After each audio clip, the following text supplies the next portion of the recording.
an extraordinarily tight race. The centre-right People's Party leader Alberto Feijóo may have emerged as the candidate with the most votes, but it was still too short of a majority for his party to govern outright. Friends, we have won the elections. We now need to try to form a government, as has always happened under Spanish democracy. Yet for the party's supporters, a win nonetheless. It's still not clear if Mr. Feijóo will be able to form a government. Even if he goes into a coalition with the far-right Vox party, it's still not enough seats for an outright majority. Vox's leader, Santiago Abascal, has turned the party into the third largest electoral force in the country. It is a party that is stridently anti-immigration. It has also promised to roll back spending and policies that the socialist-led government have put into place that combat climate change and protect minorities. As for the Prime Minister, the man who called this snap election, there are many more of us who want Spain to continue moving forward than pursuing the regressive path of the People's Party with Vox. He took a risk that, for now, failed to pay off.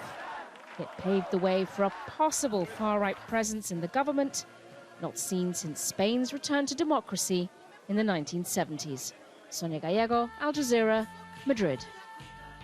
Pablo Calderón Martinez is from the Northeastern University in London. He says the left-wing coalition can be happy with the result.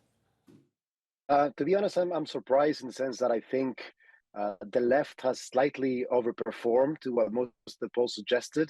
I think the socialist camp is probably going to be, at these early stages at least, the happier of the two. I think it was a foregone conclusion that the Partido Popular was going to be the largest party in Congress. That was always seemed to be the case. But it seems like they're going to fall just shy of being able to form a majority, even in some sort of coalition with the Vox party. So there is still a chance that Pedro Sanchez may find a way of keeping power and keeping a broader coalition that will keep the socialists in power. So I think the Socialist Party has overperformed slightly, and I think that the right-wing bloc has perhaps underperformed, which means that I'm pretty much having a very much a divided country, 50-50, which is going to be interesting to see how we maneuver, how negotiate the next government.